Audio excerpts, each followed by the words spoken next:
that life is beautiful.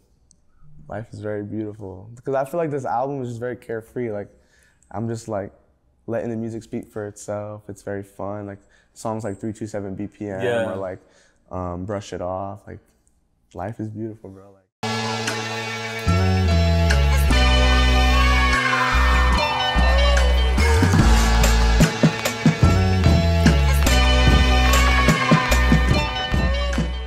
My guy, what's going on, bro? It's good. How are you, bro? I'm chilling. How are you? I'm good. What do you end up doing today? You got a shoot? I had a shoot earlier, maybe like 20 minutes ago. Really? Yeah, now I'm here. Are you doing like the press run where you're just running around? Yeah. How's that been? It's good. I mean, I haven't done it in a minute. It's album time, so yeah. It's time. Yeah, I had to do it. So you're from Jersey, right? Yeah. Born and raised? Born and raised. How's living out there? Beautiful. I love it. I'm not leaving. You're not leaving? Not leaving. I love it, man. Where about in Jersey? Jersey City. Yeah? Yeah, so I'm already like really close to the city. Oh, okay. So like, growing up there, is it like when you're that close to the city, is it like, I feel like I would get intimidated being close to like such a big city, or is it, I can go either way, like it's either really intimidating or like really like inspiring. Which one of that for you? I mean, I started going to the city when I was like 17. So before then, were you like not allowed before? I wasn't allowed. Really? Is that like a thing? My mom didn't let me, man. she wanted me to stay in Jersey where she could see me. Yeah. But now, yeah, I mean, like the music shit helped me be outside more. So now, yeah, I love the city. Your sound, I feel like when people think about like the tri-state area, it's very like rap centric. It's the drill shit. Yeah. But there's also like mini little pockets of, you know, like your sound, you know, the Midwest, Wolfface Joey. Yeah. There's a lot of little mini pockets that people are starting to get hip to that like, I guess they wouldn't really think that like the tri-state area would offer a sound like that. Bro, there's a lot of shit happening right now. Is being next to like a rap centric city, does that like make you want to push your sound more? Like, oh, this is what the fuck I do? I don't know. What do you mean push my sound? Like push like your sound barriers more. That like, oh, okay, like I don't have to conform to like being like in like the rap city. Like this is what I do. Yeah, I mean, I feel like me as an artist, I'm always evolving too. I already like know what New York is about. Like right now, especially like indie sleaze, like the Dare, Charlie XCX stuff right now, that's like super inspiring to me. So that's how I view New York like right now, or like sexy drill. Yeah. That's what's going on in New York right now. So I mean, it's cool. It's like a melting pot of different pockets. Yeah, you're right. You come from a musical background, right? Like your family's all into music? Yeah, I mean, they love music. My sister used to sing. My brother used to like produce on FL. That's how I like know about FL Studio. Oh, you're an FL baby? Yeah, I'm like slowly transitioning out of it though. Why?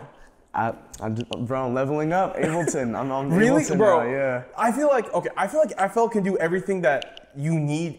Like whenever I open Ableton, I just get scared. Bro, that's how I felt. I used to like hate. I was a D1 hater. D1 hater for Ableton. I hated that shit. But now, once you actually start using it, it's actually fire. In what way? Like, what do you feel like Ableton has that FL doesn't? I feel like I just sound better. Really? I feel like there's more shit you can do as far as like sound design stuff that FL can't. Have you seen like the new DAWs that are coming out where it's just kind of like, I forgot the name of it. It's like, it's not even like, you don't even download it. It's like on a website and you just like. Oh, I feel like I know what you're talking about. Yeah, that's like also the new way. Yeah, I've seen a lot of like DAWs that I've just never used ever. I used to use Mixcraft when I was younger, or Audacity. Oh yeah, Audacity. That's how like I started. That shit was ass. So when did you start? Like when was that? Like 2017. Yeah, I was like 13. 13? This is like during the SoundCloud era, like that was when Banfani or like Cardi and shit, like Nebo Kaninza. It was like that time, Famous Dex shit. There was one song that you mentioned, Naked by... Bickle? Yeah. Bickle's fire. Where were you when you first heard that song? Bro, I was like scrolling on TikTok. This was like 2021. I was scrolling on TikTok. I was like, yo, I've never heard something like this before. Like he was like, bro, he like inspired me a lot to make this dance shit. Like really? once I heard that, I made one of my first dance songs. So yeah, shout out to Bickle, bro. He's crazy. When coming from like a family, because I know like you mentioned like your aunt had like a record deal or something. I was. Yeah, so when you're coming from like a music loving family, does that like, were you going for them for like input when you first started making music, or was that like something like you like kind of hid away from them? Yeah, no, I didn't want nobody to know I made music. Yeah, I was like scared. I was like really scared. Like I wanted them to know, when I was like popping. Like I was like, you I was had just, something to prove? Yeah, I was just hiding. I was just like slowly like getting good in the background. I think my brother knew though. Like, oh, okay, that makes so much sense. He now. knew, Yeah, but like he like. knew, but he didn't tell me he knew. But like, so, but if he's producing, how are you hiding making music? I don't know. I just didn't want nobody to know. Really? Yeah, I really didn't want nobody. I was like kind of embarrassed, but. Was there like? Do you remember the day where you finally like told him like, hey, this is what I do? Yeah, I accidentally sent him one of my songs. How like what? Like I accidentally texted. Remember when I texted you a song by accident? I meant to send the song to my friend, but then I accidentally sent it to him, and he's never heard me sing or like rap before, and that's how he found out. What was the reaction after that? This is fire? I think he said this was hard. But I was so scared. Once I sent that text and I seen like, fuck. I was like, damn, bro, it's over. Yo, bro. That was bad. How was high school like? High school was whack. I lost like 2 years in my high school because that was during COVID. I lost 2 years of high school. I only had freshman year and senior year, but senior year was lit. Was senior year that was post COVID? Yeah, it was like 2021 to 2022. Yeah, it was cool. It was cool. Was the music shit happening while I'm assuming that was high school, right? Yeah, that's when it was like really going crazy. Like that's when I dropped I Feel Fantastic. Oh yeah, senior year and You're a Parasite. Those two songs happened that year. Because you're from, and I was telling Midwest this, you're from a generation of artists that like kind of really got their start when we were all inside still. Yeah. And while you're like also so young. Mm-hmm. So was it weird kind of like, you know, you're stepping inside because we were all forced to, and I guess at that time was it like not that much motion, and then by the time like you're stepping back into school in the outside world, it's like a whole different arena. It was cool seeing it in person because like when shit's happening inside, you really don't realize the impact. Because I had Prom Night go crazy 2020, and I was inside. Yeah, and I was just seeing numbers and shit. But like when you're actually in real life, it's crazy. The switch up is crazy, bro. People used to hate on me for making music. Really? Yeah, bro. The switch up is nuts. It's real, bro. Was this like Rose's Shine era? Yeah, that's like freshman year of high school. That was freshman year of high school? Yeah, and then so like seeing that they were hating on me then, and then 2022, it's crazy, How did it bro. feel like though? Because, correct me if I'm wrong, like one of the first things you put out was Roses on SoundCloud, Yeah. Right? That getting attention like immediately. Because SoundCloud was like so different back then. Like it was like an algorithm thing for real. What year was this? 2017. Oh yeah. So like everybody was on SoundCloud, like trying to find new music. New music would be pushed by the algorithm and shit. And I don't know, my shit just got picked up. First song recorded, first song dropped the same day too. Oh no way. Yeah. I don't know how I did that. When seeing that much attention from the first song recorded, first song dropped, and seeing that much attention it got, does that make you be like, oh fuck, I need to be a little more intentional with the way that like I'm releasing music? Because usually like with a lot of artists, there's kind of like the prototype era that no one like they don't talk about and they try to shelve. Yeah. So like they don't have to worry about like their first ideas like blowing up. Yeah. For you, it's kind of the opposite. It was like off the first idea, you already have eyes on you. So did that make you want to be like a little more intentional? It just pushed me to keep making music. Like if that never happened, I probably wouldn't have taken it seriously. But I was like, okay, I can get somewhere. Really? So let me just keep making music, and it was fun too. So and that was it motivated me. That was a different era of like you making music. That was more over like plug beats. It wasn't dance. It was like singing. Yeah. So like, who were you listening to back then? Famous Dex, like all day, every day. 1000 Band Funny, Cardi. Oh yeah. Just fire. That time was so special. Were you rapping over like the type beats? Yeah, on YouTube. Yeah. There's a whole other type beat culture. Because you describe your sound as Rio Rave, right? Yeah. All right. Let's say some kid's watching this, and they want to make a type beat. They want to make a Rio Rave type beat. Yeah. What are like the essential sounds that you throw in? Just like moody like melodies and shit. 4 on the floor. I mean, I don't know. I have so many different types of sounds, but it's usually like the I Feel Fantastic sort of sound. Like I'll go through like Riovaz type beats on YouTube. And oh, you do? They're actually pretty good. Like there's a lot. Do they get it right? There's good shit on there. There's good shit. I fuck with it. Like there's a lot I've of been thinking about hopping on it just for the. Bro, there's a lot of producers who did that. Who hopped on a type? Was that J. Cole? He hopped on a type beat. Oh yeah, he did. Was that J. Cole? I think so. I think it was J. Cole, yeah. Bro, because sometimes I'll just go through type beats just to like listen to what producers are doing. Bro, they get like scary close. They're good. YouTube is good, but you have to find them. You have to really dig. You gotta really find them, bro. I spend hours on YouTube. Really? Yeah. What were you watching like growing up on YouTube? Were there like, or were you into like music criticism, like the Sean C's, the Fantanos? I watch like video essays on like other bands and shit. There's a really good guy who does video essays. I can't pronounce Volgeist. Oh yeah. I know what you're talking about. Yeah, I've watched his videos before. I watch shit like that, like historical shit on music. Watching like the X and the Juice documentaries, like you feel like it's very important for someone to like, it's being able to see what happens behind the scenes. Because a lot of the times it's like you go from like a nobody to like all of a sudden now everyone knows who you are. Yeah. Let's say if I'm making or someone's making the Riovaz documentary, what's like a scene in that documentary that you want people to see that maybe like they haven't seen in the public eye yet, like essential piece of it? Just me in the studio. I want like, that's because if I'm a fan, that's what I want to see. Like if I'm watching like X or some shit, I want to see how they're making music, or like them going into the studio, how they got the idea for shit like that. I want them to see like the process. What is your process like? Are you more impulsive, or are you just kind of like? I'm just there with the producer. I'll give him some references and shit. He'll cook up. He'll make like the bones of the beat. Yeah. I'll punch in. I'll like start putting my vocals on it, and then I send him the vocals. It's like a back and forth thing, and then yeah, we have a finished product there. And you come from a generation where it's kind of like, I hate saying like the TikTok generation, but it's like yeah, Gen Z. Yeah, not even that, but it's like they have a song and they kind of follow a formula, and like once they see something go off, they try and just repeat. Yeah. I feel like you did something very unique where it's like it went off, but then you're just like, okay, no, like you were able to like curate a career around that, and like this is not the only fucking thing I do. Yeah. I do so many other things. Yeah. Like was that part intentional? Yeah, but there was times where I was like, should I? You know, like should Really? I make another like Prom Night sounding song? But it's like, no, you can't do that. Because then that's how you box yourself in. So yeah, I just completely switched the genre, and people fuck with it. Yeah, because I feel like a lot of people when they blow up off a specific sound, it's like, okay, now I feel like I need to be able, like I have to do this sound over and over and over again. Nah, that's how people like get washed. Like people don't care about that. But going from the switch, what were you listening to like pre that to get you into the dance? Literally, Bickle was like one of my biggest inspirations. That or like Pink Pantheress at the time, because that's when she was first coming up. Yeah. With like the jungle drum and bass stuff.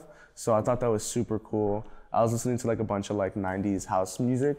Like Robin S. and shit like that, or like classics. Watching like Night at the Roxbury and shit. Like really, the classics. So like it was like a good gateway into dance music and shit. And yeah, that's what came with like my song Leaving You was my first dance song. And then I Feel Fantastic came after. You're really nice with the visuals too. The visuals? Yeah. Yeah, the visuals, I Feel Fantastic was dope. It's like a CRT thing. Nah, it's cool. You have a mood board? A mood board? Yeah, I'd be on Pinterest heavy. I Really? think I was more on Pinterest like heavier back then, but yeah, I'd be like creating mood boards and shit. That's how I do it for like my visuals too. Like my music videos and stuff, mood boards always. Are you hands-on with every music video like that? Yeah, like with the director, I'll give him like some ideas and then he'll come back with what he thinks would be best. It's all like a collaborative thing. Was there like a favorite moment from like a music video you made? I think my last music video was like that was hard, dude, because we had like a bouncy house, so we were all just jumping in the bouncy house and shit with like this huge spotlight. That one was fire. And you said for your music, and I feel like it also like it encapsulates like what you want your music to be, because you said like ideally it's like a warehouse and a rave. Yeah. Are there any favorite raves you went to? I went to one, Knock 2. He's like this Asian DJ. He's like one of my closest homies. He's from San Diego. He had a show under the K Bridge. Do you know where that is? No. It's in Brooklyn, I believe. It's just this venue, but it's under a bridge. There was like 2,000 people there. He had me perform. Bro, he makes this crazy EDM music. Is seeing that affect the way that you like make your music? Like seeing not even like other people's concerts, but seeing like your live shows? Because I know like you went on tour like not too long ago. Yeah. And like seeing people like go crazy to your music, are you like, oh fuck, this is something that I need to tap into more? Yeah, I mean, knock has like been a really big inspiration on the album, the way I view how music is in the live setting. So yeah, that's why the album is produced the way it is for live.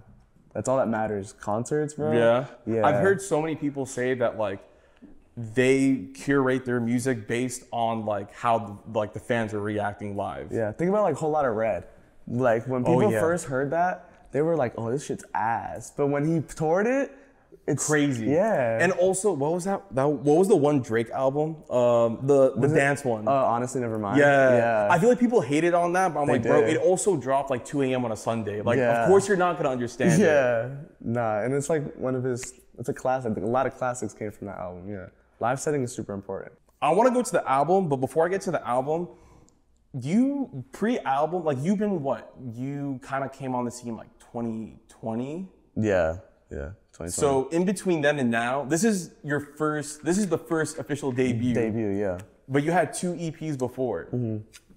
What kind of, I guess, what made you feel like now is the right time? Like, okay, I need to present the fans with this. They were just asking for it like crazy. Really? Yeah, it's like it's time. It felt like time too. They were just like, if I dropped a single, they would not care. They're like, no, we want the album.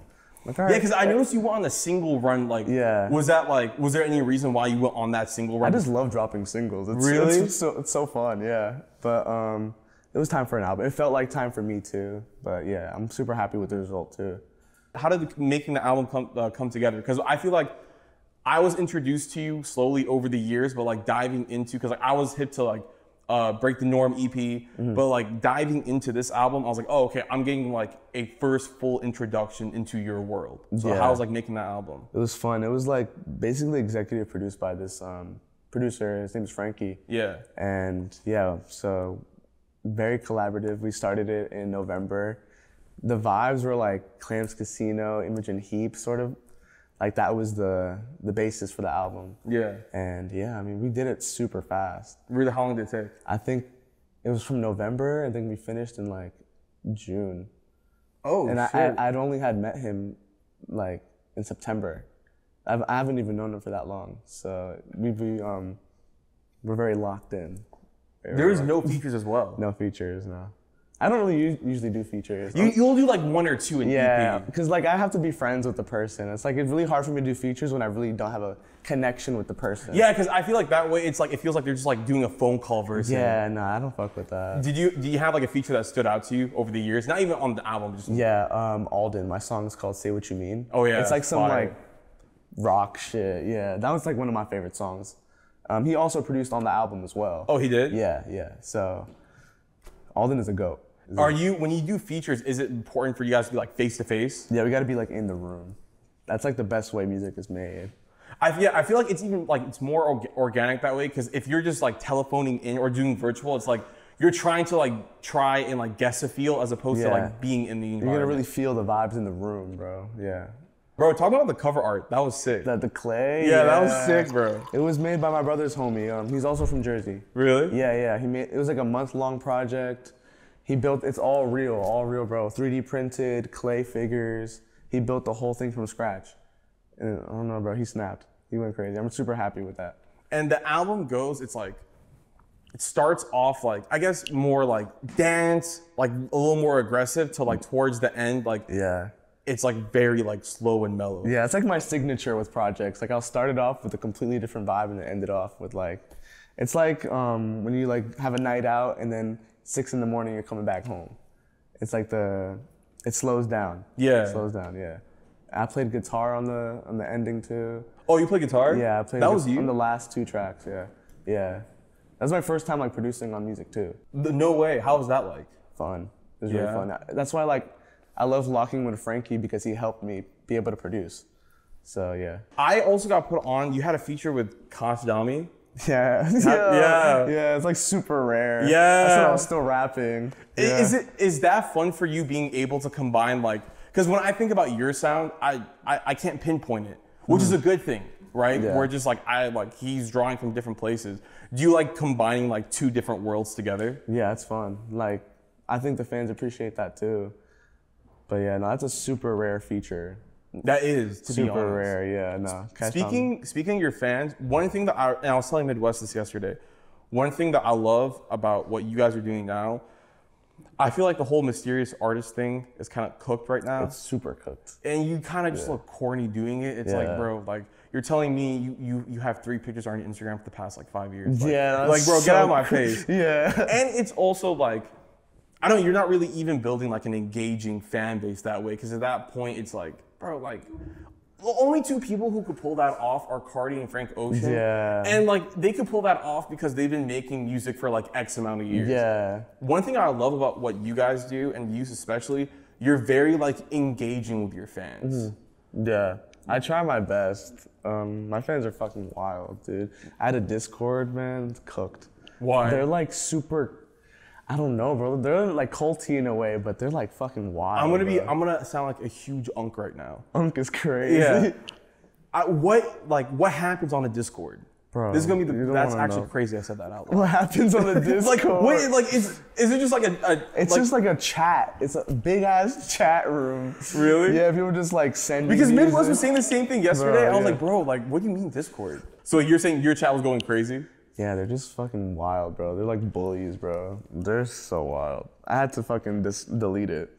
Oh, you deleted it? I had to, bro. It was too much. It was no cooked. way. It was so cooked. Yeah, people there are crazy. I feel like, but there's also like a fine line where, is there a fine line that you draw that like, okay, I want to let my fans in, but also like not give up like too much privacy? Yeah, because you can't do that. So, yeah, I try to have my boundaries. Was there any weird encounters that made you? Yeah, I mean, people are weird. My DMs are fucking weird. Really? Yeah, they be saying some crazy shit. Like what? Bro, you don't want to know, bro. It's like really bad. It's really, really bad. My fans are like that though, but shout out to them. But also, I feel like they also lean on you for help. Like, it goes that way where it's like, okay, this is fucking weird, but also like, you know, what more would you want than like the fans actually like hearing something like, wow, like this actually. At least they're listening, yeah. At least they're like engaging. So I love them for that. But they gotta chill out. Like, chill out, please. If there's one thing you want people to come out with the album with, what is it? Out of my album with, that life is beautiful. Life is very beautiful. Because I feel like this album is just very carefree. Like, I'm just like letting the music speak for itself. It's very fun. Like songs like 327 BPM or like Brush It Off. Like, life is beautiful, bro. Like. So you weren't feeling pressured at all making this album? No, not really. I was just having fun. So that's what I want everyone to feel like. Just be fun. Just have fun, bro. My guy, I appreciate you coming through.